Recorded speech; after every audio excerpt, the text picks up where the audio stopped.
Hello. Happy Wednesday. Welcome to Q&A Wednesdays. I am your host, Intellects, and our question for this week and month is, what motivates you to keep going? So we are going to jump right in and get down and dirty with this subject here.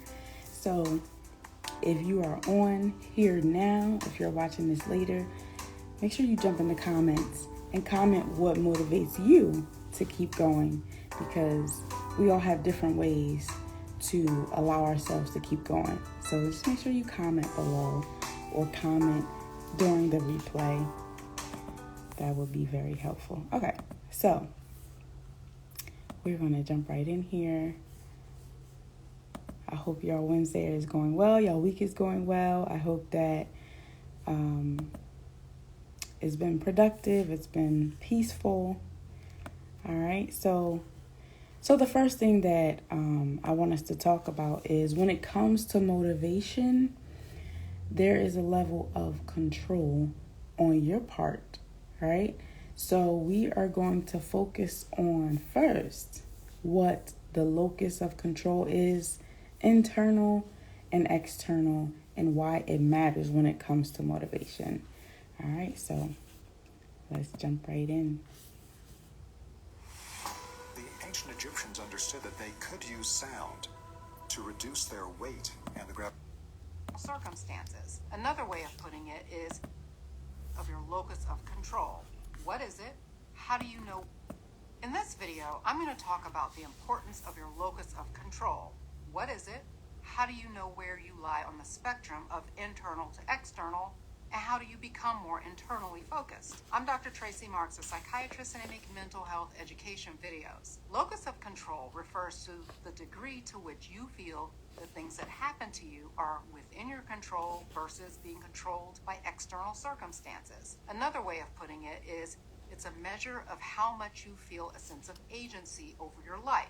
How much of what happens to you is because of your efforts, and how much is because of luck, fate, or circumstances. And this is how it can look. People with a strong internal locus of control, also called internals, are optimistic, expect that there will be ups and downs in life, are open to exploring options and solutions, take responsibility for the things that they have or don't have, and recover more quickly from setbacks. People with a strong external locus of control, also called externals, not to be confused with eternals, are pessimistic about most things, blame other people or things when something goes wrong or when they feel set back, often feel victimized, anxiously think about what-if scenarios, and have trouble recovering from setbacks. Where your focus lies is on a continuum. Some people are strongly internally focused, believing circumstances don't matter and anyone can do anything if they just work hard enough. People who are strongly external respond very passively to the world and think that nothing they do matters and that they're victims of the whims of the world. And then there are the people who lie somewhere in between these two extremes. Your temperament, personality, and childhood experiences affect your locus. For example, traumatic experiences in childhood can leave you feeling helpless or subject to the whims of other people. You can also learn to rely on fate and things outside of yourself by modeling your caregivers. It's hard for a child to stand alone and say, "I've got this," when you don't have the emotional support of the people around you who themselves may be fretting and saying, "You just never know." Now, the reality is, nothing is determined by one thing. Every outcome isn't determined solely by your efforts or solely by external factors. It's a combination of factors. But the idea is that what you believe about your part in your life outcome affects how empowered you feel and how much effort you put forth to achieve a certain result. That's the bottom line here. So here's an example. Let's say I'm prepping to take the SAT or some other certification exam. With an internal locus, I believe I can do well on this test as long as I study hard enough. I may not do as well as I'd like, but I'll try as hard as I can. With an external focus, I may think that no one can do well on this test because it's a setup to weed people out. Only lucky people score well, or people who pay to get their test scores altered. So why bother studying for it at all? I might as well just see what happens. Even though studying doesn't guarantee a good score, the likelihood is that I will do better if I get behind the prep and put some time into it as opposed to doing nothing. If I do nothing and then do poorly as an external locus person, I don't conclude that I did bad because I didn't study. My poor score just reinforces my belief that things just don't work out for me. So it's like a self-fulfilling prophecy. Your locus affects your behavior, which affects your outcomes, and those outcomes reinforce your locus. So how do you change the prophecy of being a victim of bad luck or bad circumstances? You change your mindset and behavior to get a trickle-down effect of changing outcomes. These different outcomes positively reinforce the idea that your active efforts matter. Here are 4 ways to make your external focus more internal. Number 1, deconstruct the blame process. Recognize when you blame someone or other circumstances for something. Think about what your role was in the situation, and then think about one thing that you could have done differently that may have changed the outcome. It could be as basic as I could have left the house 15 minutes earlier, or I could have started on the project a day earlier. Then file that away as an option to use the next time in a similar situation. Number 2, plan to take risks, even if they're small risks. Since people have different risk thresholds, how you do this is very personal. Think about a situation that makes you uncomfortable. The risk you take could be volunteering for something, or speaking up in a group, asking someone for a favor, or being the first to show up for something. These are all things that take some degree of assertiveness to do, and if you fail or get a no, there's an emotional price to pay of feeling disappointed or insulted. But the more you take these risks, the better you get at the risks.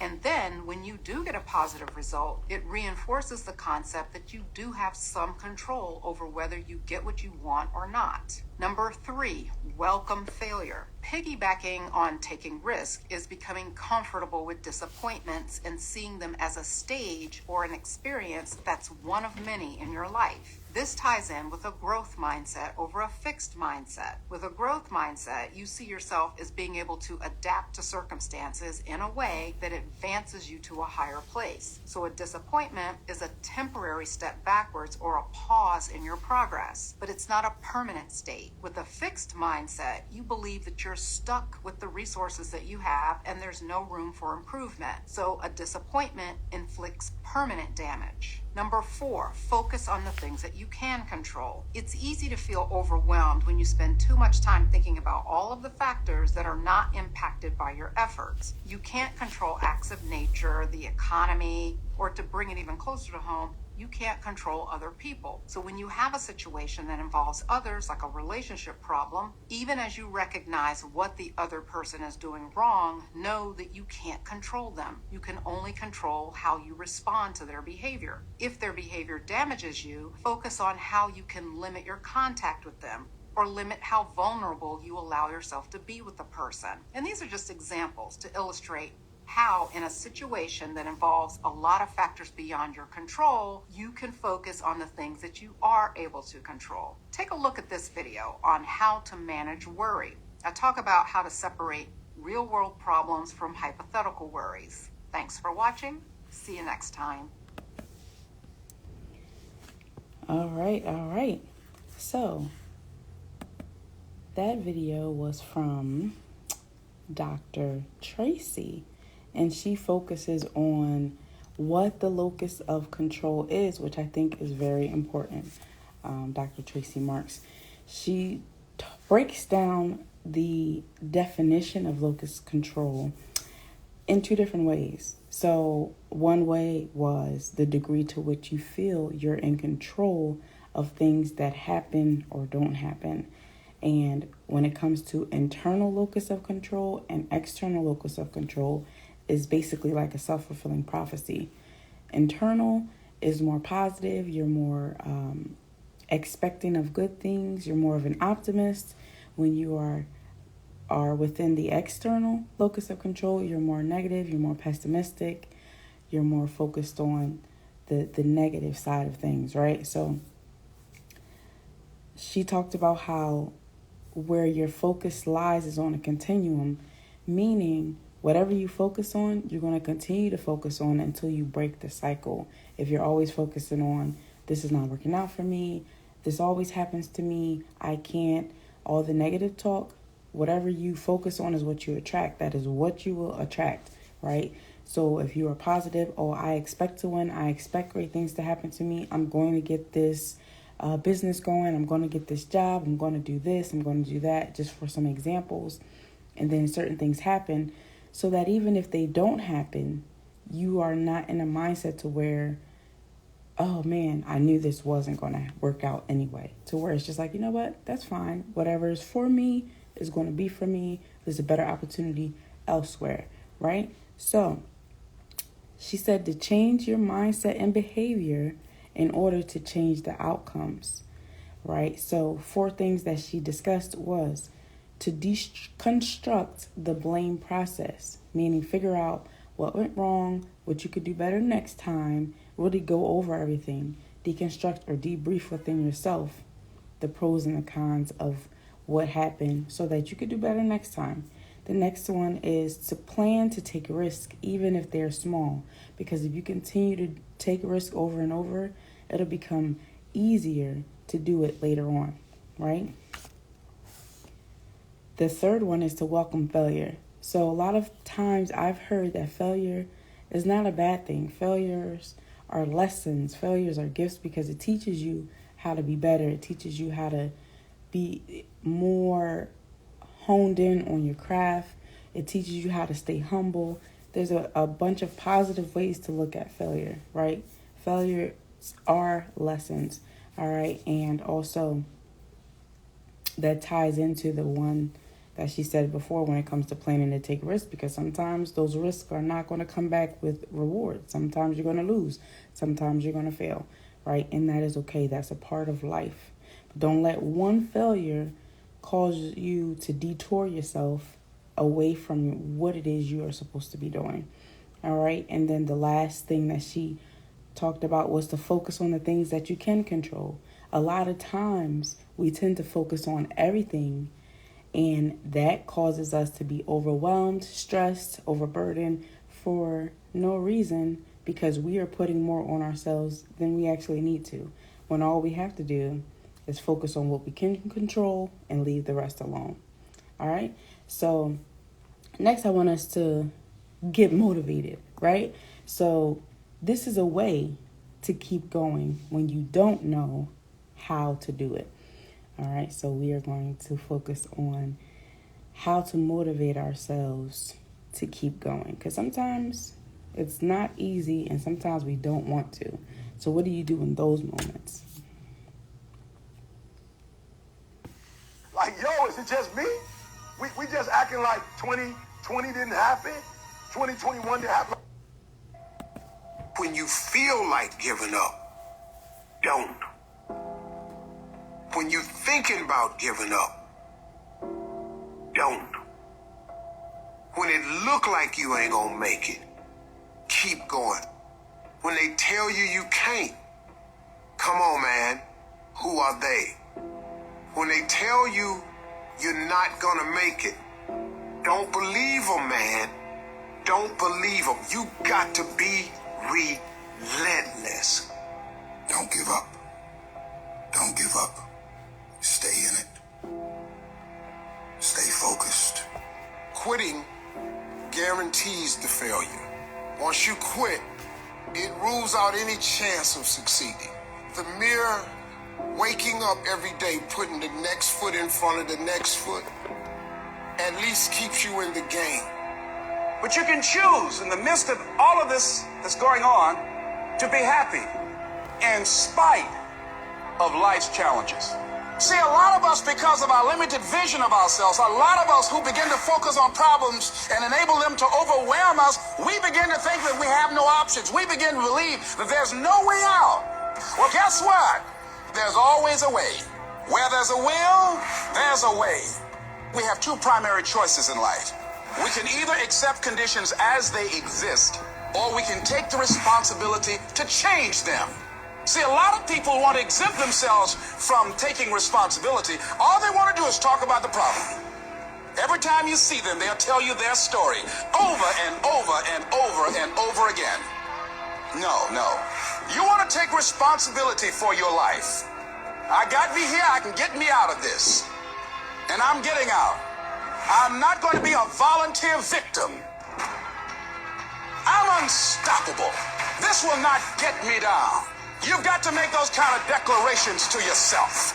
I have never met anybody who became incredibly successful in any area of their life until they had suffered and sweated and sacrificed and kept their focus and fought through tears and trials and tests. And if you have a dream and you commit to it, it will come to pass. You must have patience and engage in consistent action.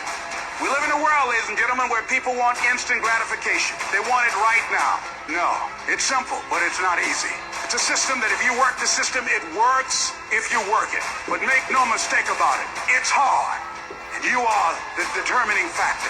The people that make it in this world look around for the circumstances that they want, and if they can't find them, they create them. It's you that you must take personal responsibility to make it happen. It's hard. No, easy is not an option. However, ladies and gentlemen, what you will discover is that it's worth it. Write down 5 reasons of why it is worth it for you to become a diamond, to experience that level of achievement. What is it that will give you the drive? What is it that will ignite the courage in you to get up and come back again and again and again? How is it that you would be able, what reasons that can tap in to that deep down feeling that goes to your gut, that no matter how many times you get knocked down, that you're coming back? Listen to me, this is how you do it first over 6-7 years ago with no money, no human resources, no building, no funding, no support. The first thing we did was we dreamed, we wrote the dream down, we rehearsed the dream, we looked at the dream, we talked about the dream, we slept with the dream, we woke up to the dream, we wore the dream, and now boom, it's our reality. And for some of you, you stop dreaming. You dream for a week and you stop because things around you don't look good. You dream for a month, and when you get hit in the mouth, you quit and you give up. You dream for a while, and when people tell you crazy, when people tell you stupid, and when people tell you can never get done, you stop dreaming and you go back to knowledge.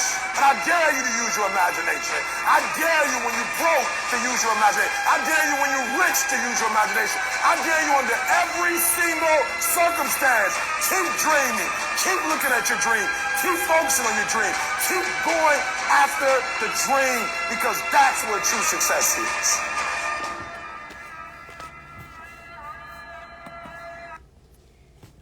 All right, so that was a little motivation for y'all since we were talking about what motivates you to keep going. So sometimes you have to listen to different motivational videos like that one, right? And all the videos that we'll go over today, I'm going to add on the replay in the comment section so you can look up and watch them at your leisure. But yes, good afternoon to everyone who tuned in to Q&A Wednesdays. Our question is, what motivates you to keep going? So, we talked about the locus of control, how you have control over how you think, and how you think controls how you react, how you behave, right? So if you have an internal locus of control, you're more optimistic. An external locus of control, you're more pessimistic. But once you change your mindset, it changes your behavior. So in order to do that, you have to get into another way of thinking. You have to motivate yourself in a different way. So if you're always talking down on yourself, you have to start talking positive. And that takes time, right? It takes consistency. It takes persistence and all those good things, right? So a few things that was in this video that I want you to hone in on and hold on to is the one thing that was said was be relentless, right? So Tim Grover has a book called Relentless, right? I would recommend this to everyone. This is a great book. It says from good to great to unstoppable. And for those that don't know, Tim Grover is someone who's worked with a lot of different athletes. He has his own a business he helps to get them back. It's more like a rehabilitation. And they call him when the other physical therapist can't do the job because he pushes them to a certain limit. He's worked with Jordan, he's worked with Kobe, and a lot of other greats. And his book is called Relentless, and he goes over 3 different aspects of being relentless where you can determine whether you know someone who's relentless. So he goes over a cooler, a closer, and a cleaner. And the first level, I believe, is the cooler. And that's kind of like they do what they have to do to get by. They won't put any extra in. They'll just do what's necessary. The closer is someone who goes above and beyond, but they don't push themselves to the limit. The cleaner is someone who's considered relentless because they go above and beyond. They do more than what's asked. They put in more hours. They want it, and they show you that they want it. They don't make excuses. That is how you become relentless. When you want it bad enough and you show that you want it bad enough, right? So when you are down and you want to give up, be relentless. Show yourself how bad you want it. Show the world how bad you want it, right? Don't give up. It's easy to give up. Giving up or quitting guarantees the failure. And failure and regret of not continuing weighs heavier on you than actually failing for something that you tried to do, right? So keep that in mind. Write down why it's worth it for you. So when you feel like you can't keep going, you want to give up, write down your why. And remind yourself of why you're doing what you're doing. If it's your children, if it's your passion, if it's your love, if it's the only thing that needs to work out for you, keep going and write it down. And then also use your imagination. Your imagination is great. I've heard it say that small-minded people talk about other people. Medium-minded people talk about things, and great minds talk about ideas. Ideas are something that a lot of successful people have, which is why they are successful. It's not just about attracting money, it's about what you have, right? And those ideas are key. So keep dreaming. All right. So we are going to move right along into our next video, which talks about how to motivate people to excellence. Grammarly does more than catch errors. Let me know in the comments With Grammarly, you can find how you motivate yourself.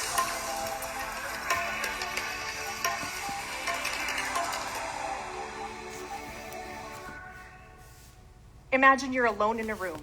Suddenly you hear a shrill alarm, and within 2 minutes' time, 200 teenagers pour into the room.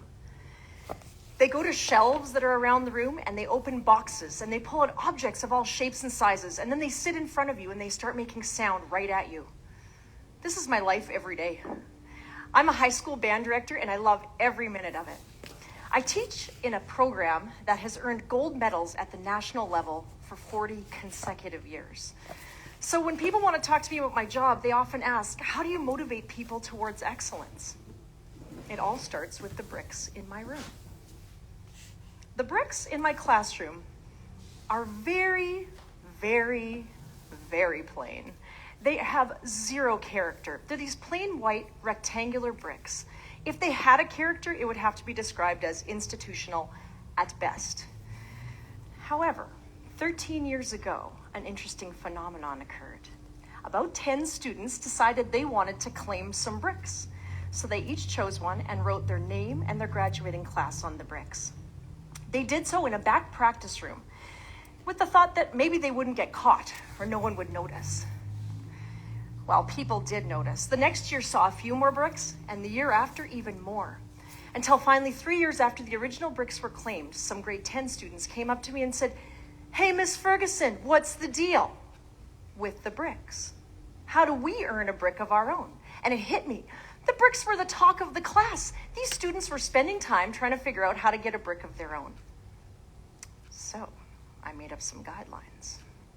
I said, well, if you stay in band until the end of grade 12, I'll give you your own brick and you can decorate it however you like. The next few years saw some amazing results. Students were interested. They wanted to choose their real estate. They wanted to have their brick be by a brick of a friend, or perhaps where they sat or where they stored their instrument. And pretty soon, a group dynamic started to emerge. Entire classes wanted to have their bricks together. One class painted their background green, another yellow, and finally another one put a border around their bricks and chose a brick in the middle to display all the accomplishments they'd made for that year. The students had spoken. They wanted to be remembered as individuals, but also as part of a group, and they had proven that excellence was important to them. Whether I'm in my band room or directing an honor band or at a music camp, my job is to bring people together towards excellence. People with other focuses in their lives, people with other backgrounds, they have to leave all that baggage at the door, and they have to come together towards one final excellent musical product. Now, I've started to wonder, is excellence being lost in a vortex of smartphones and social media? How do we satisfy the craving people have for love and attention that they're often trying to find through web-based relationships? We all know about Maslow's hierarchy of needs. Aside from the safety and biological needs, he outlines the need for self-actualization, love and belongingness, and esteem. It's my belief that we cannot really enjoy success unless these needs are met. So when people are on social media and involved in, hey, look at me types of posts on the internet, maybe they're trying to fill a void in love and belongingness or in self-actualization. But maybe, is there another way to fill that void? What about good old human connection? I'd like to propose a revolution. One in which we revolve back to a time when people connected as human beings face to face and spent time trying to learn the thoughts and beliefs of each other. If we nurture the individual, they will be more likely to be able to buy into a concept of excellence, and they'll be a better team player. Now, how do we nurture the individual? We have to start by making them feel valued and worthwhile. Now, as a high school teacher, I can tell you that teenagers have a spidey sense, and they can smell a fake a mile away. You must start with genuine care. Use a person's name. A person's name, as we all know, is the sweetest sound they can hear. I'm sure you've heard of those studies where people open the phone book when it used to come to our doors and they'd look up their name first. Using a person's name tells them that they're worth your time and worth knowing. Next, when you compliment someone, please use specific compliments. As a band director, I've done hundreds of concerts, and at the end of the concert, often the comments come, hey, good job. You'd be surprised at the different reaction from students if you say something like, the way you played that note at the end of the second movement made my heart flutter, and it took me back to the moment I saw my son Nate for the first time. Their eyes get wide and they say, oh, thank you. Excellent. So specific compliments really do make a difference. We also need to ask people questions. Asking questions identifies you have a genuine curiosity and you really care about that person. But you have to stick around to hear the answer. I remember one time I was running through the halls at school to some probably unimportant meeting, and I passed a 15-year-old girl in the hall, and I said, hey, how you doing? And she said, I'm fine, I guess. And something in the hitch of the tone of her voice made me stop and say, why don't you come in my office for a minute? So she sat in my office and she said, I'm really sorry, Miss Ferguson, I just didn't sleep all night. Once again, my parents were fighting, and unfortunately, I actually heard my father strike my mother. The look on her face when I told her I would help was something I will never forget. If we nurture the individual and make that investment, people will be more able to buy into a group goal of excellence. But what about defining what excellence is? Is it simply trying to maintain what's been done before? Is it trying to outdo a standard that has been set by others? Who decides what excellence is for any group of people? It's about having a vision, a goal, an idea where we're going. My 10-year-old son, Sam, is a soccer fanatic. He spends hours watching the plays of Thomas Mueller with the sincere thought that one day he might be able to use those moves against his 10-year-old rivals. He goes down in the basement at 6 o'clock in the morning and practices. And I never tell him he can't do it and he'll never be Thomas Mueller, and that's ridiculous. And why not? Because what if he can? And what if his pursuit of that excellence allows him to reach his own level of excellence? I've seen this work time and time again with young musicians. If you ask a group of students to play a piece of music and then ask them to stop, close their eyes, and imagine the best sound they've ever heard on their instrument, professionals playing their instrument, and then play the passage again, without fail, there's always improvement. Our brain has an incredible capacity to envision excellence and then steer our bodies and minds toward it. We just have to have a goal. So, achieving excellence is about nurturing the individual and also having a vision and a goal. Both must be present and both must be rigorously pursued. But what about motivation? What is the spark that drives people to achieve excellence in the first place? I've learned in my time as a teacher that it starts from extrinsic and moves towards the intrinsic. I remember a group of students, they were grade 6 students from another school, came to my school for a clinic session. And I remember them all sitting there, and we were trying to execute a rhythm. It was a series of notes and rests that had to be played perfectly together with no one playing on the rests. As with most groups, some students played on the rests and interfered with the excellence we could achieve. Now, I really wanted this group of students to achieve excellence in this moment. So I glanced at the clock, saw we had 5 minutes left, and said in desperation, if you guys can do this for me and play it perfectly, I will buy you a pony. They looked at me like I was insane.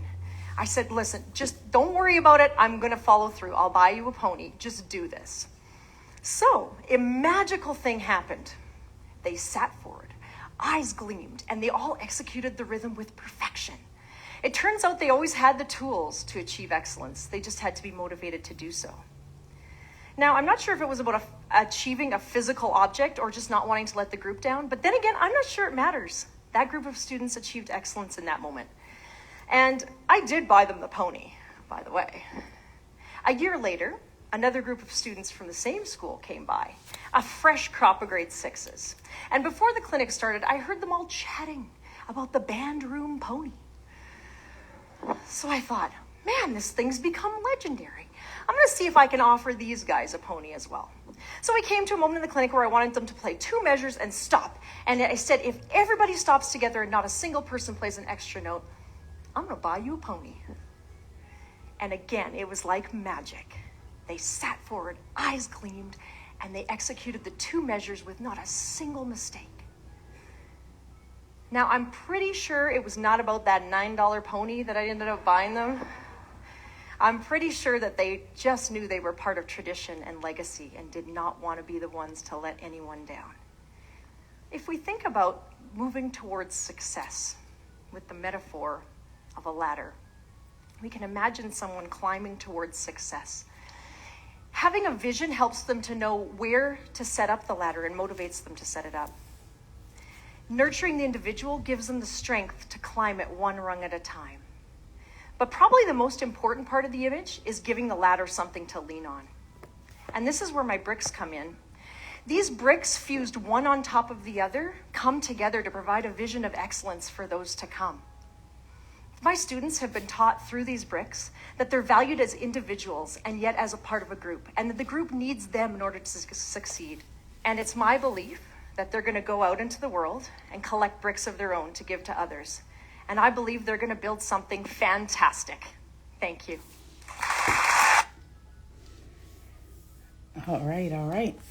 So that was Cheryl Ferguson, and she talked about motivating people to excellence. So while we're talking about what motivates you to keep going, I did want to touch a little bit on how you can motivate others to keep going, right? So before I get into that, I will read a couple comments. So Gifted Johnson Wilkerson said, purpose motivates me.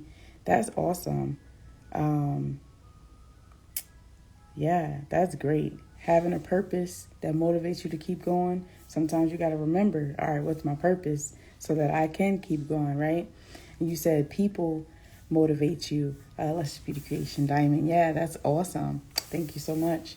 All right, so what Cheryl talked about was basically how you can pour into others and motivate them to be successful and to be excellent. Now, she's a music teacher in high school, so her audience is a little bit different. So one thing that you do want to focus on is who is in your circle that you need to touch in some type of way. Who is your audience? Because those are the people who you're going to either motivate in a positive way or a negative way, right? So she talked about how we really can't have success unless our needs are met.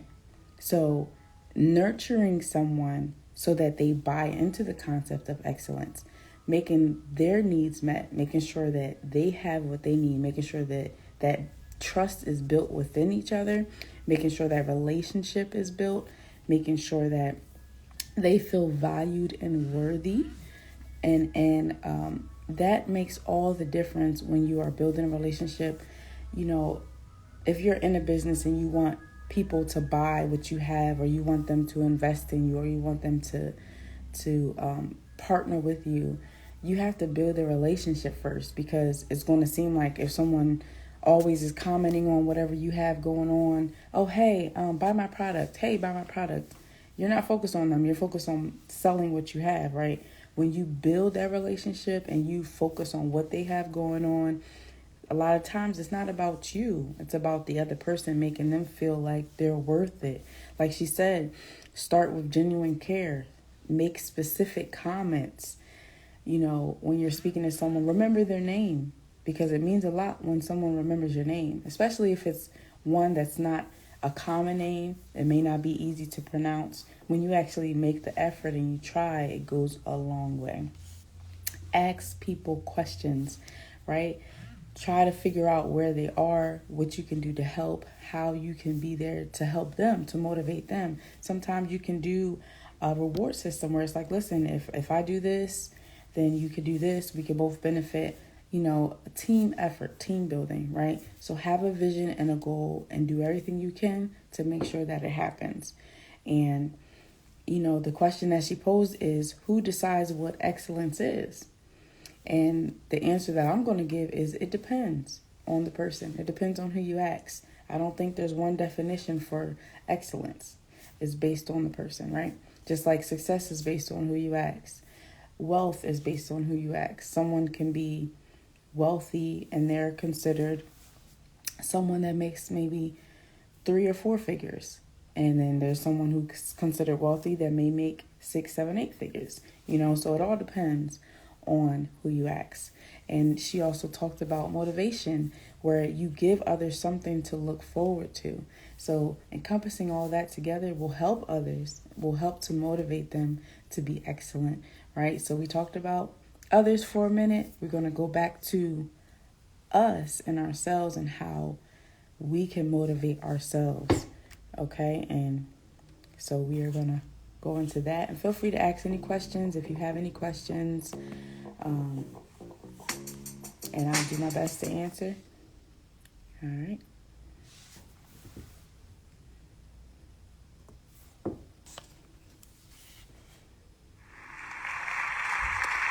Thank you.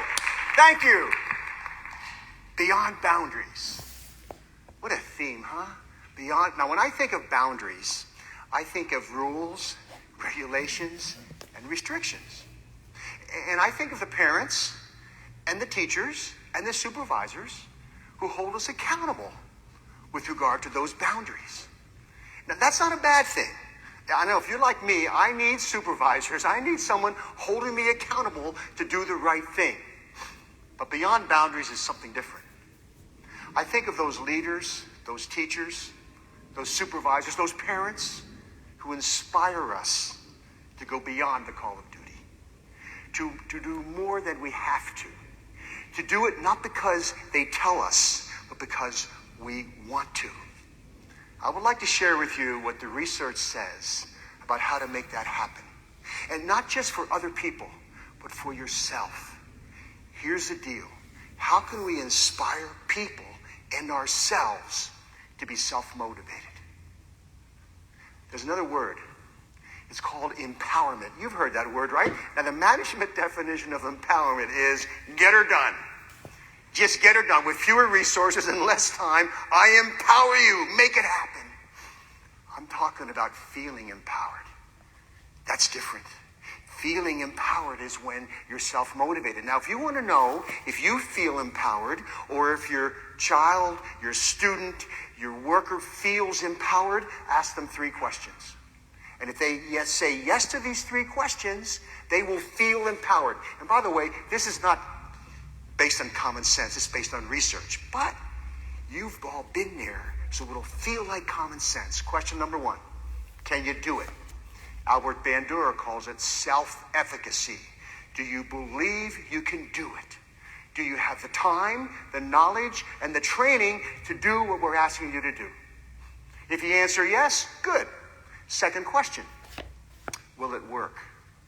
Do you believe that we're asking you to do the process will work?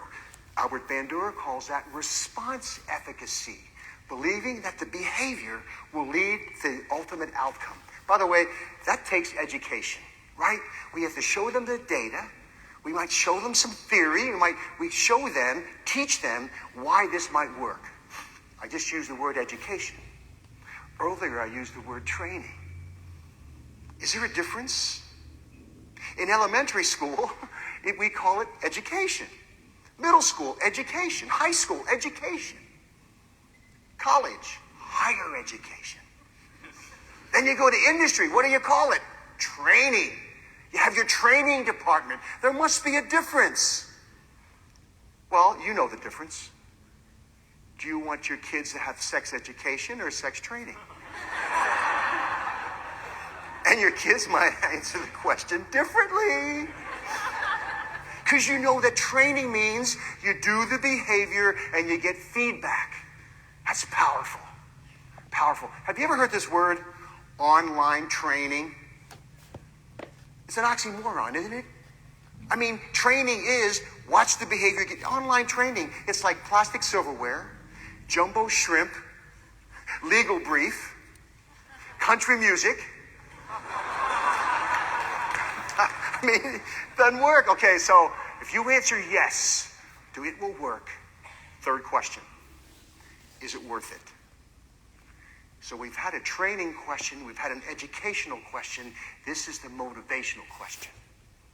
Do you believe the consequences? This is about consequences. B.F. Skinner taught us this, selection by consequences.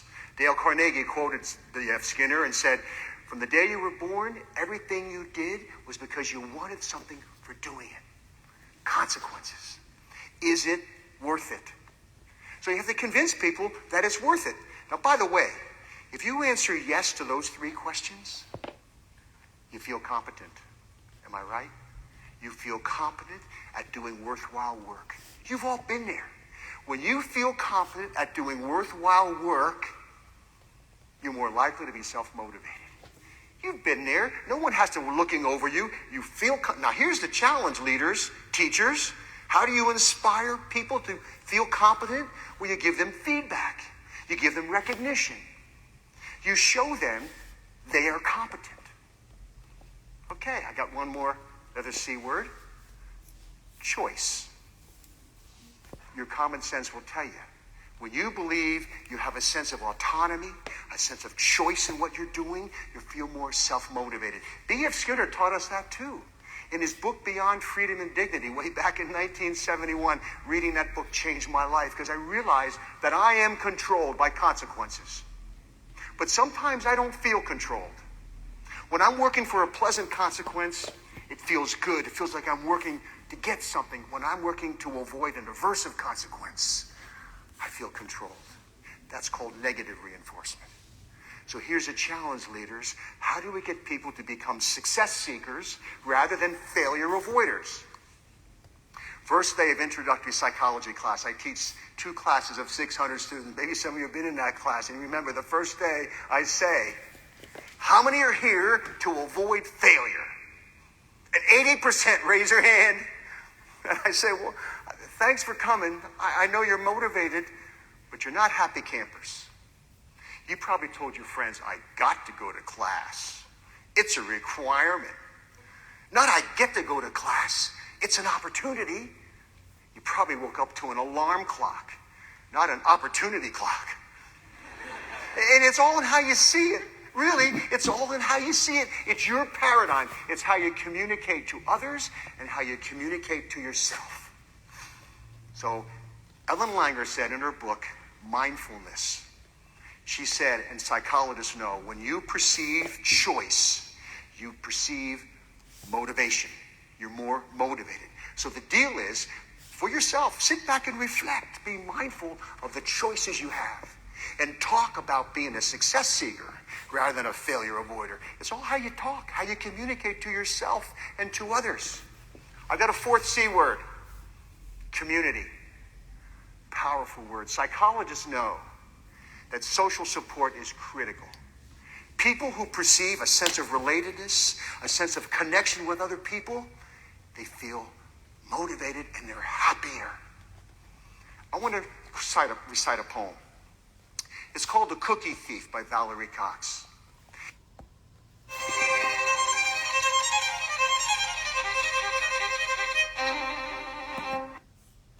And as I recite this poem, there's only two characters, a man and a lady. Put yourself in the situation. Be mindful. Think about the situation and what you would do. Okay, here we go. A woman was waiting in an airport one night with several hours before her flight. She hunted for a book in the airport shop, bought a bag of cookies, and found a place to drop. She was engrossed in her book and happened to see that the man beside her, as bold as could be, took a cookie or two from the bag between, which she tried to ignore to avoid a scene. She read, munched cookies, and watched the clock as a gutsy cookie thief diminished her stock. She was getting more irritated as the minutes ticked by, thinking if I wasn't so nice, I'd blacken his eye. With each cookie she took, he took one too. When only one was left, she wondered what he'd do. With a smile on his face and a nervous laugh, he took the last cookie and he broke it in half. He offered her half as he ate the other. She snatched it from him and thought, oh, brother, this guy has some nerve, and he's also rude. He didn't even show any gratitude. She had never known when she'd been so galled, and she sighed with relief when her flight was called. She gathered her belongings and headed for the gate, refusing to look back at the thieving ingrate. She boarded the plane and sank in her seat. Then she sought her book, which was almost complete. As she reached in her baggage, she gasped with surprise. There was her bag of cookies in front of her eyes. If mine are here, she moaned in despair. Then the others were his, and he tried to share. Too late to apologize, she realized with grief that she was the rude one, the ingrate, the thief. So where were you where were you? Whose side were you on? Were you thinking independent or interdependent? I don't blame you if you think independent. You know, that's how we're raised. Nice guys finish last. Squeaky wheel gets the grease. Got to blow your own horn. You know, independent. We come in this life of ours dependent to others, and we can't wait to become teenagers. You know, we're too old to do what kids do, too young to do what adults do, so then we'll do what nobody else would do to assert our independence. And some of us get stuck there. We're stuck. I'll do it myself. I don't need you. Not good. We need each other. We have to have each other's back. We need a sense of community. This independence culture that we got to move to interdependent. Okay, 4 C words that can fuel self-motivation and I think can fuel actively caring for people. Let me tell you a story to put it all together. It happened over 60 years ago. I remember it like yesterday. My parents asked me, hey, Scott, how'd you like to get drum lessons? How'd you like to play the drums?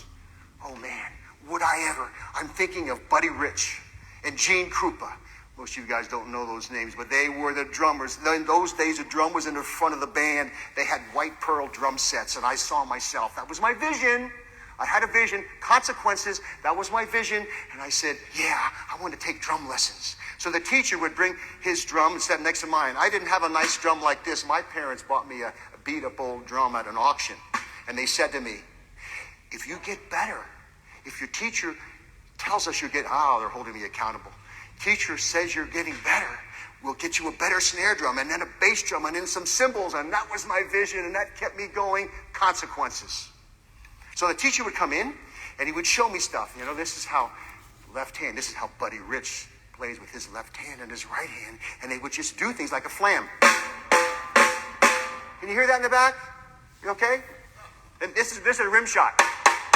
He would show me stuff. I was just 10 years old, remember? And when he showed me stuff, I felt, wow. He showed me this little simple drum beat. Watch me, Scott. Watch this. And I practiced it, and I did it. I'm feeling competent. He showed me a paradiddle. Listen, paradiddle, paradiddle. And he said, you go home and you practice next week. I want to see your paradiddle. And I said, watch this. And I'd say, watch this. He said, that's a double paradiddle. Hey, we didn't get there yet. I'm reading ahead. Because I'm self-motivated. I feel competent. I'm walking through Muhlenberg High School, Allentown, Pennsylvania, and I see the music teacher, and he says, I heard you're learning to play the drums. I said, yeah, and I'm getting good. He said, you can march in the band. You can be the snare drummer. Whoa, that felt good. Another vision.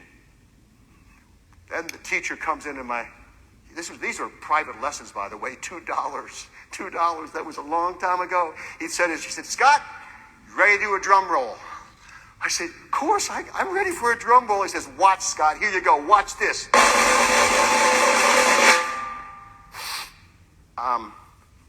Would you do that again? Scott, this is easy. Watch me. Now you practice that, and next week, I want to see a drum roll. He comes back the next week. He says, how's your drum? I can do a paradiddle. That's regression. I want to see a drum roll. Week after week, now we're talking about distress. Now we're talking about apathy. Now we're talking about learned helplessness. That's what psychologists call it. I remember walking through that elementary school and seeing a music teacher, and he said, so, Scott, how you doing? How are the drums? Not so good. I can't do a drum roll. You know, like adults always say, never say can't. You can be anything you want to be, Scott. No, I can't do a drum roll. I've tried and I've kind of given up. And he said, Scott, when you ever get overwhelmed, break it down. Break it down. Can you do a paradiddle? Yeah. Okay, what's the second beat? 2 beats. Yeah, well, that's a drum roll, Geller. It's 2 beats. You go home and you practice and you say, Dada Mama. Remember, I was just 10. You go, Dada Mama, Dada Mama, Dada Mama, Dada. It's a drum roll. That teacher came back the next week. Okay, Scott, I guess you can't do a drum roll. I said, watch this.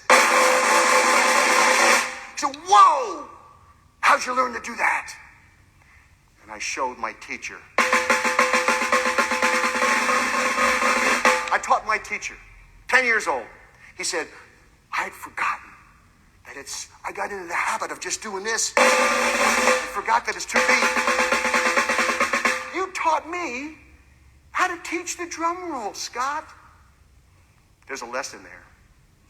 We can always learn from each other. We need to have the humility to accept feedback and the courage to speak up. And we need to help each other feel self-motivated. How? Give them the perception of competence. Teach them about consequences drive us. You know, let them perceive choice. And let them know it's community. We're all in this together. And we need each other. Thank you. All right, I want to go back a little bit where he talked about the quote because I don't want to misquote it.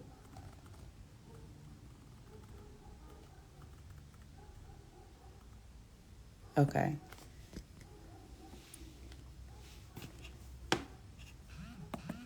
Dale Carnegie quoted F. Skinner and said, "From the day you were born, everything you did was because you wanted something for doing it." All right. That's what I wanted. So, yes, Dale Carnegie quoted B.F. Skinner and said, from the day you were born, everything you did was because you wanted something for doing it. All right. Okay. All right, so he talked about a lot of things. So this is Scott Geller. He talked about the psychology of self-motivation based on his research, right? And we're going to do a recap of everything that we've gone over at the end. So he talked about empowerment and how empowerment is you make it happen, you get it done, right? And there's 3 questions where if people answer yes, then they are self-empowered or self-motivated. So the self-efficacy or the educational question is, can you do it? The response efficacy question is, or the training question is, will it work? And he talked about how behavior will lead to the ultimate outcome. So when it comes to training, you do the behavior and you get the feedback. When it comes to education, you're just learning what to do. Training is more so how to do it, right? So the third question, or the motivation question, is it worth it? So our question for this month is, what motivates you to keep going? So another question that you can ask yourself is it worth it? Why do you do what you do? Is it worth it? Right? He talked about choice and how when you believe that you have a choice, you feel a sense of dignity. He went into the difference between those who are success seekers and those who are failure avoiders. And it's all in how you see it and how you communicate to others as well as yourself. So if you're focused on the negative as opposed to focused on the positive, it's going to show in your behavior. It's going to show in your attitude and your thought patterns. It will show, right? Another thing is when you perceive choice, you're more motivated. If you feel like you have a choice in what goes down, you're more motivated to do those things. He talked about community as a sense of connection with others, how we need each other, and how we can always learn from each other. You can learn from a child as a child can learn from you, and vice versa, right? You're never too old or too young to learn from someone else. And you're never too educated or learned so much that you can't learn anything else. You will always be, there's so much knowledge in the world to where you can always learn something every single day if you intentionally did it, right? And then, so the fuel for self-motivation that he talked about was 4 C's, which was perceiving competence, driving us, causes consequences, and that can be good or bad. Whatever drives you, you act a certain way, the consequences will always follow regardless of what it is, right? You perceive choice, and then there's community. So these are some things that you can focus on to help you to stay motivated, self-motivated to keep going. You think about, can you do it? Will it work? And is it worth it? All right. So we're going to move right along. So we talked about the locus of control, the internal and the external portions. We talked about what you could do to motivate yourself, some type of motivational videos, some affirmations, things you can do. We talked about how we can motivate others who may not know how to motivate themselves or who may need a little bit of help. And then we also talked about what we can do to self-motivate. Now, what about what happens when you don't feel like doing anything? How do you motivate yourself then? So that's what we're going to talk about now. Every day, women get their best ideas in the shower. Caress immerses your senses. With silk extract and floral oil essence, get glowing skin and let your magic happen. Caress, inspiration starts here. Sometimes you just get tired. I think I just want to do nothing and just read. I literally want to to do nothing. Hello, my loves. Welcome back to Lavender. Let's talk about what to do when you feel like doing nothing, when everything feels exhausting and you have no energy or motivation to do anything. I know some of you want to hear tips on how to be productive when you're feeling unmotivated, but the truth is, when you're in this low state, the best thing you can do is the opposite of being productive. You have to slow down, be gentle on yourself, and allow yourself to heal. Don't even try to get your life together. Just allow yourself to be.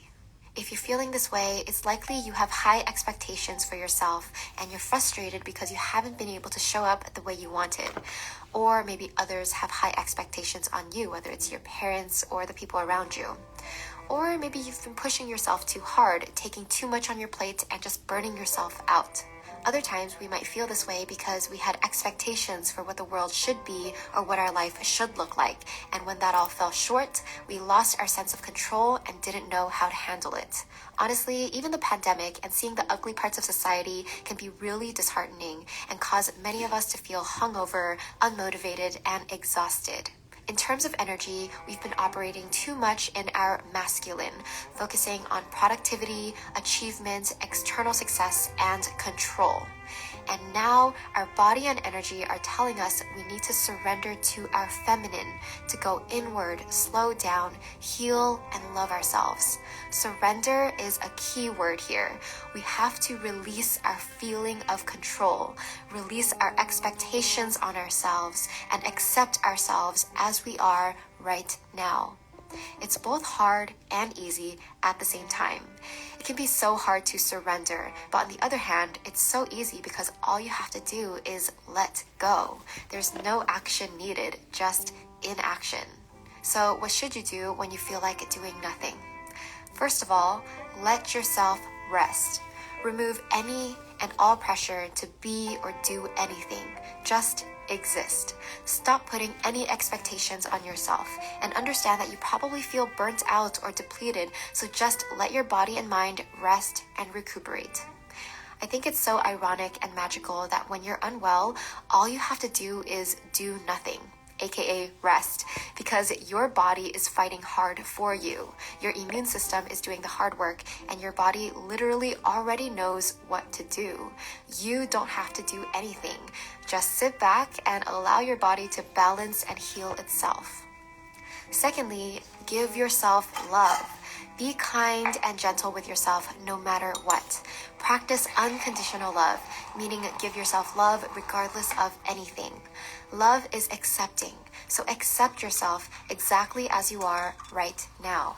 Don't force anything and practice self-forgiveness if you've been hard on yourself. Wherever you are right now is okay.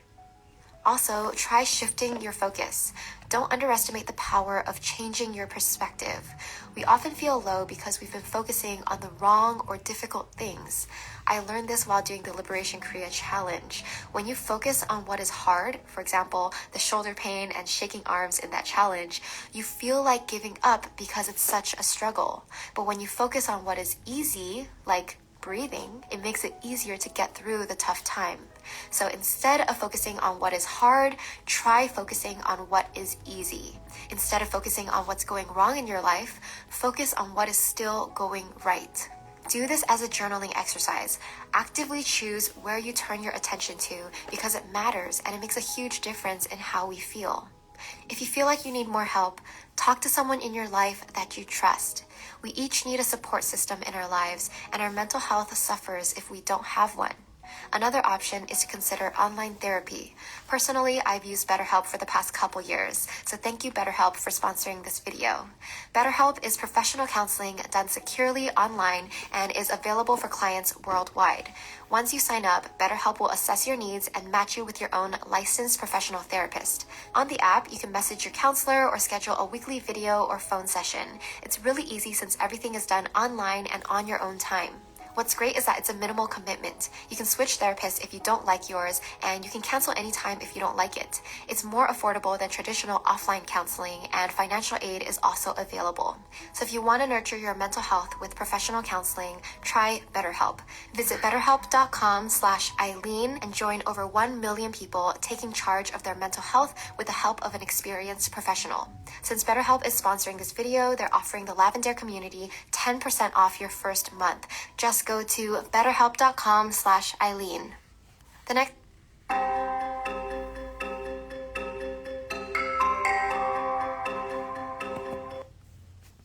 next piece of advice I have for you when you're feeling low is stop consuming content that makes you feel worse. This includes any content that makes you feel bad about yourself, content that makes you compare yourself to others, and even positive or inspirational content, because sometimes it reminds you of what you're unable to do right now. Sometimes it can be hard to have a positive mindset about something, and that's okay. Allow yourself to feel whatever it is you're feeling right now. Accept yourself as you are. If you want an instant refresh, you can also go into nature. Being in nature heals you on a spiritual level. You're reminded of the stillness and ease in nature, and that you're just a small part of this bigger world. When you're out in nature, you feel small. Here, you can revive your sense of peace. It doesn't even have to be a major trip. Just take a walk outside, go to a nearby park, maybe go to the beach or the mountains, or even your local nursery. I mean, even going to your local home improvement store where they have that outdoor nursery can make you feel a little better, because I feel like the energy of the plants and flowers can be so healing. Next, understand that life happens in cycles. Just like the cycle of the day, our moon, or our 4 seasons, life also happens in cycles. Change is the only constant. This means that life never stays the same and is always going through cycles or seasons. Have you ever heard of the saying, "This too shall pass"? Whatever you're going through, know that it will pass. You might be going through a tough time right now, but it won't stay like this forever. Your situation and your feelings will change. Just stay patient and persevere through this season. Learn to embrace the cycles and seasons of your life, both the highs and the lows, because without the lows, there wouldn't be highs, and vice versa. It's the depth and the variety that allow you to feel the difference. If you only knew day but never knew night, you would take the sun for granted. You wouldn't appreciate it as much. It's because you know night that you can appreciate the day, and vice versa. Same with our emotions. It's because you've experienced the lows that you can deeply appreciate the highs. Once you've given yourself rest and you're ready to take some action, start with baby steps. Again, release any expectations or pressure you might have for yourself. Break down your tasks into the smallest, easiest chunks you can. If you want to start exercising to nurture your health and boost your mood, instead of setting a goal like, I want to work out for an hour every day, set tiny goals like, put on my workout clothes today, put on my shoes, open a workout app, or step outside to walk for 5 minutes. Do as much as you feel you can, and congratulate yourself for those small actions. We tend to want to be ambitious and set these big goals for ourselves, but when we don't meet them, we feel like we've failed, and then we feel even worse about ourselves. The better approach is to start small and give yourself grace. A small effort is still an effort. By doing this, you take the pressure off and you're building your stamina to be able to do more. Lastly, and importantly, find gratitude in every little thing. Get specific about all the small things in life you're grateful for.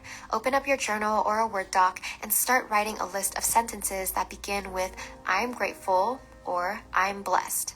I actually did this exercise last night and ended up writing over 900 words in a list that went on and on. It's funny how once you start focusing on gratitude, more and more things pop up. I wrote things like, I'm blessed to have experienced music festivals and concerts pre-pandemic. I'm blessed to have a big family with a lot of cousins. I'm blessed to have a great relationship with my brother. I'm blessed to have healed from emotional baggage in my past. I'm blessed to be alive and healthy during a pandemic. I hope these ideas were helpful to you. It's a gentle reminder that if you feel like doing nothing, it's okay to do nothing. It's okay to be gentle with yourself. It's okay to give yourself space to breathe and to heal. We all need it from time to time. It's part of our cycle. Like I said, there's both masculine and feminine energies. Our world operates mostly on the masculine, and we're expected to do and achieve and add value to the world. But we can't ignore the feminine energy that wants us to go inward, to allow, to be. I'm learning more and more the beauty of simply existing, of least effort, not trying to achieve or do more, but to do less and allow life to flow more naturally. I think people worry that if you don't do anything, your life won't move forward, but that's not true. Just as your body knows how to heal itself when you do nothing, your life will be guided forward and change will happen, because change is always happening, even if you're not trying to. All you have to do is follow your intuition, and if you don't know what it's telling you, get quiet. Maybe it's telling you, you need a break before I tell you what to do next. Thank you so much for watching. Please subscribe and leave a comment below. All right. So what are your thoughts, everyone, on this one? So this is from Lavender, and we were talking about what to do when you don't feel like doing anything. How do you motivate yourself? Yes, you said it was an amazing way to pause and reflect midweek. Yeah, because so let's keep it real, y'all, right? We are artists here. We're business owners. We have multiple hats. You may have a 9-to-5. You may have children. You may be a stay-at-home mom or a business person, or whatever your title is, whatever your hat is or hats are. You know, this goes for all of us. We all have something that we're doing. We might be doing a bunch of things, and sometimes we don't feel like doing anything, and that is okay. Give yourself that grace to recharge, because we might be motivated to do a lot of things, but sometimes we have to do less, and sometimes less is more. Sometimes we need that time for healing, that time to reflect, that time to recharge. If we're going so hard, eventually burnout will happen if you don't take time for you.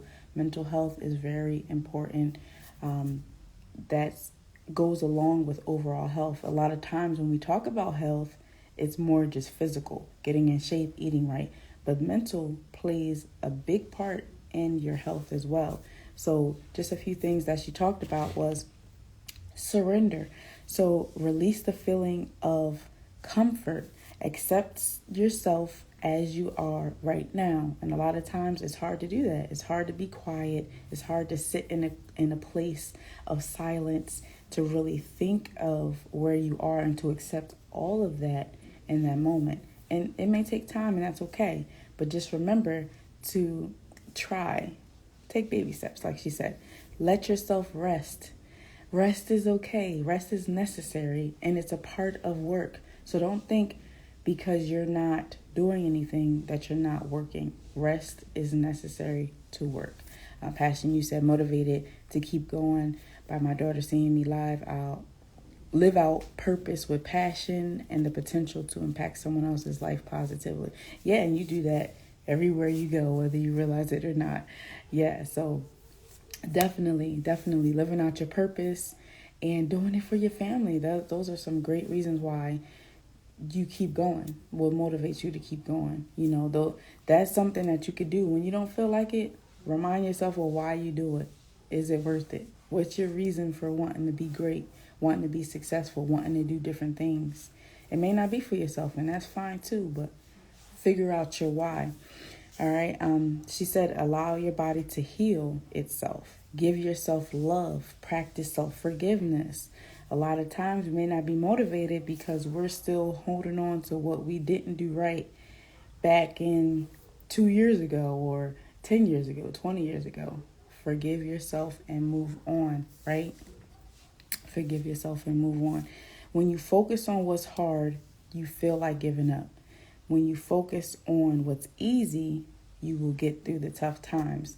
So, you know, whatever you focus on, that's what you'll attract. Whatever you focus on, that is what you will attract. So when you focus more on the positive, you yield more positive results. When you focus more on the negative, you yield more negative results. And it takes time and consistency in order to get into that pattern if you're not used to it. And it also takes a community, being around others who are positive, being around others who are motivated, who are self-motivated, who help others to get motivated. Having that circle is very important too, because you are who you hang around, you are what you listen to, you are what you eat. All of those things are true, so keep that in mind. Actively choose where you turn your attention to. So take mental health seriously. She talked about the therapy that works for her, the Better Help therapy, which is an online. They have financial aid. They have different financial options that you can afford. So if anybody is looking for therapy, they may not want to go in person. It's strictly online. That is an option for you as well. Stop consuming content that makes you feel worse. When you feel bad, don't listen to negative music or down music. Listen to something that will be uplifting. Listen to someone else's story of how they overcame something. Find different ways to be inspired, even when you don't feel like it. And at first, it may not feel good. It may be like, why am I doing this? But once you do it, it's worth it in the end. Allow yourself to feel what you are feeling. Another thing that you can do is go into nature. So she talked about how we are a small part of a big world. And when we think about it that way, we're necessary. We take up a portion of this world on purpose, but we all come together as a collective because we all have something to offer. So remember that when you feel like you don't want to do anything, you are an important aspect in this world. Another thing she talked about is how life happens in cycles. Change is inevitable. It's always happening. It's the one constant that we have in this world. So when you think about something, you feel like you're not where you want to be. You don't want to do certain things. You don't want to be certain places. You're having a bad patch, a rough patch. She said, this too shall pass. Life is in cycles. You're going to go through seasons. You're going to go through changes. Embrace those cycles. Embrace those seasons in your life. When you experience your lows, it helps you to appreciate your high. If there was always highs in your life, you wouldn't appreciate those low moments, and vice versa. If there was only lows in your life, you wouldn't appreciate the high moments. They help each other. They work together. So, think about their relationship in a different way than you may have, right? She also said to release expectations, to take baby steps, and to give yourself grace. And also find gratitude in everything. Make a gratitude list. Follow your intuition. So if you're feeling down, write down, listen, how am I blessed today? What am I grateful for today? What do I have today? What have I accomplished? Go over your resume. Sometimes you have to remind yourself of different things so that you can be inspired to keep going, even when you don't feel like it. All right, so we talked about the locus of control, the internal locus of control, which is more optimistic, the external locus of control, which is more pessimistic. We talked about different ways to motivate ourselves. We talked about ways to help motivate others to be excellent. We talked about what self-motivation looks like, how to do that, and also what to do when you don't feel like doing anything. So what we're going to do now is talk about the secret to self-motivation.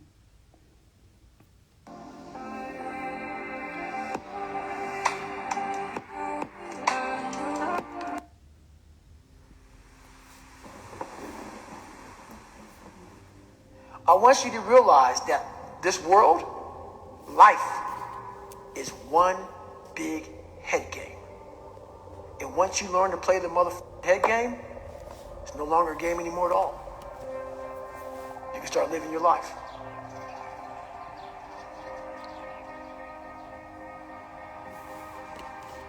What stands between us and where we want to go is never what we think it is. It's not the economy. It's not the president. It's not that somebody already dominated the health food industry or dominated Facebook advertising or dominated TV advertising or there's no room left. It's never that. It's always the story we tell ourselves and why we can't achieve that. If you want to be successful, you have to write down why you want to be successful. Because a lot of people might say, I want to do it for money, I want to do it for passion, I want to do it for cause. That why will determine the steps that you have to put in place to be successful. Because if you're doing it for a passion or charity, I mean, you need to bring people on board to help you with that. You can live a life of happenstance, of reaction, or you can take some time to figure out how you want to spend your time, who you want to be, who you want to be at work, who you want to be as a parent, who you want to be as a spouse, and on and on and on. And you know, you can try to be that. You have to make adjustments to achieve your goals. And if you're not really happy about where you're at, then guess what? This change is needed. When you don't know where you're going in life, do not look 4 years down the line. Do not look 2 years or a year. You look next week, next month. You keep your goals short, and that way as you accomplish those goals, then you can start piling up little trophies or little moments to know that you're actually accomplishing something. You're actually climbing the steps to success. When people make the mistake in their goals, they put too many, like say, not so insurmountable goal, but a goal that doesn't allow them to qualify success quick enough. If you're willing to pursue your dream, then your goals change and your level of sacrifice change. Every moment of your life is a choice. How do you want to spend that moment? Who do you want to be? It is not the circumstances we confront that dictate the lives we experience. When you want to do something in your life, you don't put options out there. You don't put a B plan. You know, you this is what you want to do. You commit to it. This is what you want to do it. I have to take this risk. I have to push myself. I have to suffer. You know, I have to sacrifice in order to achieve that success. Otherwise, I'll never be that guy that I wanted to. You gain knowledge through suffering. And on the other end of suffering is a world that very few have ever seen. It's a beautiful world because that's where you find yourself. I view myself as the weakest person on the planet Earth. My goal in life was to, in my mind, believe I'm the hardest man alive. And that's why the whole thing is can't hurt me. That's what it's about. It's about whatever you think you are, you have to make that dream a reality. But that's where the hard part is making that dream reality. That's where the hard work comes. That's where people know, how do you keep grinding every day? Mental toughness is getting up in the morning and doing the same thing day in and day out. Day in and day out for whatever it takes, whatever that goal is, you know. And by doing that, you become the best, you know. We're all looking for passion. Passion's all around you. All the energy and fuel you need is right in yourself. It's all there. You got a lot of stuff to do to overcome. I found drive in my own insecurities. When you can find drive in your own doubt, fear, insecurities, you become very unstoppable. I've learned that insecurities will never leave you. Just like with fear, they're a natural part of the human condition. So your goal shouldn't be to rid yourself of insecurities. It should be to become so aware of them that they could be yammering away and you go, oh, that's just the insecurity. If anyone out there is dealing with an insecurity that they want help, you know, growing through, the first step is getting rid of the shame that surrounds it. Because the shame is what traps that insecurity.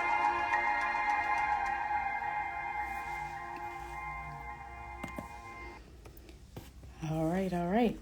So we are going to do a recap of everything we talked about today. So first thing with Dr. Tracy Marks, she talked about the locus of control, which is basically a self-fulfilling prophecy. If you are more driven by your internal locus of control, you're more positive, you have a more optimistic view of life. If you're focused on the external locus of control, you have a more pessimistic or negative view of life.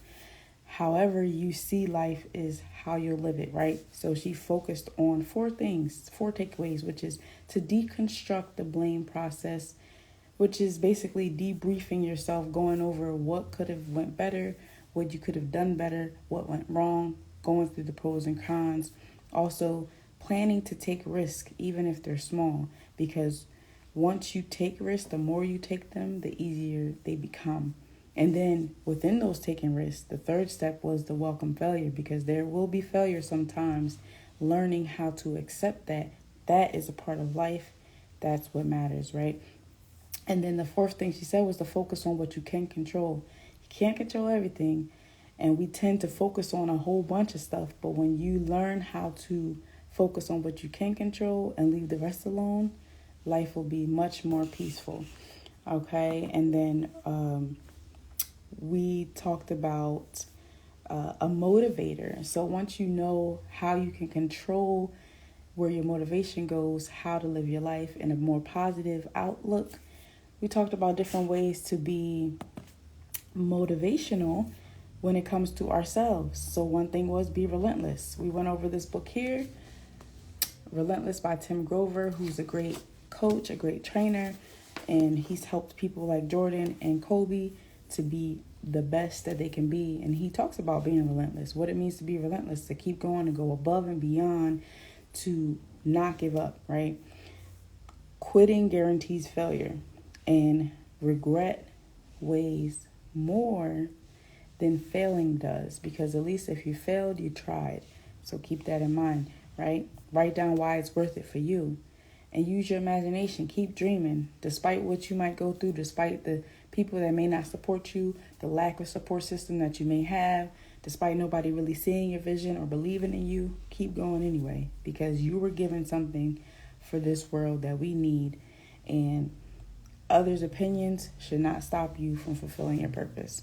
All right, so Cheryl Ferguson, she talked about how we can't really enjoy success unless our needs are met, and how we can help motivate others to be excellent by nurturing them into the concept of excellence, making them feel valued and worthwhile, having a genuine care for them, having specific compliments, knowing their names, interacting with them, building that relationship, asking questions, having a goal or a vision, and doing everything you can to make sure that it happens. Being motivated, giving others something to look forward to, right? And then Scott Geller talked about self-motivation and how empowerment is getting it done, making it happen. He talked about 3 questions. Can you do it? Which is the educational question or self-efficacy question. Then he talked about will it work? Which is the response efficacy or the training question. And then he talked about is it worth it? The motivational question. And he went over 4 C's that fuel self-motivation, which is perceived competence, drive consequences, perceived choices, and having that community, having that sense of togetherness, and knowing that it's all about how you see it. You're either focusing on seeking success or you're focusing on avoiding failure. You can't be both. You got to pick a side, right? And then Lavender talked about how, you have the idea of control. You can be motivated. You can help others be motivated to be excellent. You can motivate yourself, but what if you don't feel like it, right? Give yourself that time to rest. Give yourself that time to recharge. Surrender that feeling of control, knowing that it's okay to not be okay. Embrace that moment. Feel what you're feeling in that moment and allow yourself to heal, right? To get through those tough times. Life is all about cycles. Change is inevitable, and it's the one constant thing that we have. Embrace those cycles. Appreciate the low times and the high times, because we wouldn't be who we are without them both. So embrace that relationship and look at it in a different light, right? Focus more on the positive. If you're in a bad mood or if you don't feel like doing anything, don't be surrounded by things that will feed into that negativity. Get out of that negativity, get out of that mindset by doing the opposite, feeding yourself with things that will help you get out of that state. If it's motivational videos, if it's affirmations, if it's therapy, whatever you might need, your mental health is just as important as any other health that you experience in this world. So don't forget that, right? Find gratitude in everything. Make a gratitude list. Write down what you're thankful for, what you're grateful for, what you've done. Look over your resume. remember who you are, what you're doing, why you do it. Write down your purpose and why you do it, who you do it for, what's your reason. That will help you to stay motivated to keep going.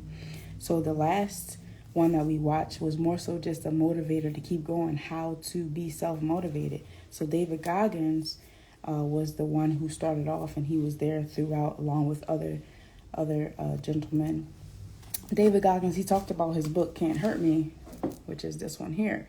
So he created this book where he was over 300 pounds and he lost weight and he pushed himself. He did like 100 miles running with no training and he broke some bones and his health was crazy, but he pushed himself to the point of almost death just so that he can show himself that he can do it. And sometimes we have to be at that point where we're willing to do what it takes to change our lives.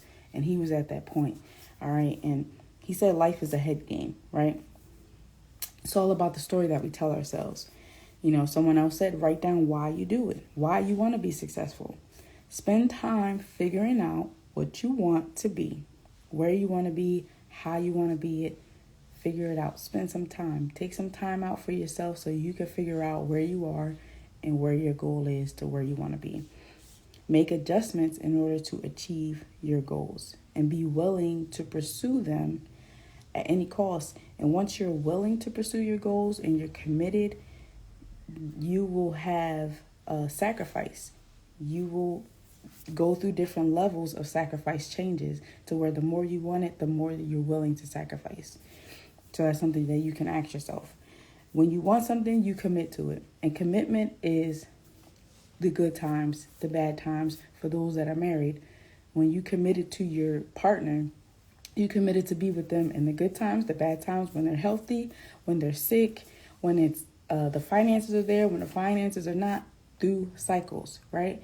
So if you can do that when it comes to a relationship, you can do that with yourself. You can do that in a business. You can do that with family. You can do that no matter where you go. But when you decide that you want to pursue your purpose and fulfill your purpose, you have to commit to it regardless of what happens. So it's not always going to be easy. It's not always going to be good times. You might fail multiple times. The point is, when you do fail, learn from it, get back up and keep going. Don't stay there. Don't sulk. Don't overthink about or ruminate about everything that you've been through. Keep going, right?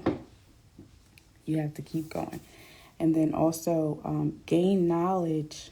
You gain knowledge through suffering. But on the other side of suffering is a beautiful world that you can not imagine, right? So like they say, you know, after the rain, there's a rainbow. It's always good and bad. It's always a balance, right?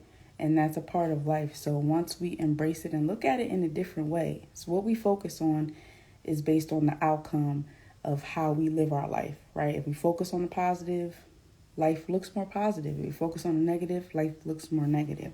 So everything and all the fuel that we need is within ourselves. So if we remember that, that can be our motivator to keep going.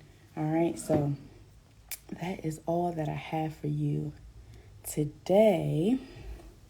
So just a few announcements, and I just want to shout out everybody that was able to hop on, those that will be able to catch this a little later, that will catch the replay.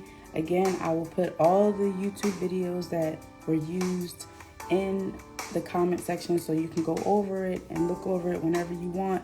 You have the opportunity. But we definitely appreciate everyone who has been a part of this, who shared why they keep going. And it's definitely a pleasure. So this coming Wednesday will be Showcase Your Talent Show, our 1-year anniversary. The theme is Show Up and Show Art. So make sure you are in the place 8 to 10 p.m. Eastern Standard Time on Zoom. Click the link in the bio to register. There are still spots left. The deadline will be coming up very shortly. So make sure if you want to be a part, if you are a sponsor, or if you want to compete for your chance at $100, there are contestant spots left. If you just want to showcase what you got, there are feature spots as well. All right, so make sure you tune into that. We also have Meeting of the Minds Mondays, which is once a month. This coming Monday will be our Meeting of the Mind session. The topic this month is earners versus spenders. So we are going to be talking about finances this week. So make sure that you tune into that. And of course, our Q&A Wednesdays once a month. Yeah, no problem. Thank you for receiving all that you have. This is our Q&A for this month. What motivates you to keep going? And I hope that it helped you in some type of way to where, you might need it a little pick-me-up or you got something from it, but make sure you keep going, that you don't stop, right? And we also have Freestyle Friday in 3 segments. So this Friday will be our Battle Art segment, Dope Female Trainer, won last month. So this theme is If Loving Me Was Easy. So if you want a chance to win $25, make sure you participate by joining in on a live at 5 p.m. Eastern Standard Time right here so that you can compete against her and other artists for your chance to win. All right, we also have open mic first or fourth Fridays, and then we also have feature segments, which will be back shortly. We would normally have them either third or fifth Fridays, but in place of that will be the Art of War Art Awareness Fundraiser, which will be next Friday at 6 p.m. Eastern Standard Time right here. So make sure you tune in because we talk about the beauty and necessity and uniqueness of art, and we're raising funds so that we can come to a place near you. We're doing these virtual mini concerts, mini tours, but we want to come and do an in-person tour, so that we can appreciate art all in one place, all around the world, and how its beauty is unique based on where you come from, where you're going, how you were raised, and all of those things, right? We also have YouTube subscriptions, we have email subscriptions, we have member fees, we have merch, we have books, we have so many different things going on. We have promo options and voiceover options. And of course, we just finished our first art and business seminar. Definitely check that out on YouTube. Go into our link in the bio, go to our YouTube page to see all of our videos that we have there. Something for everybody there. But we definitely appreciate all the love, all the support, and we hope you have a great Wednesday and an awesome rest of the week. Until next time.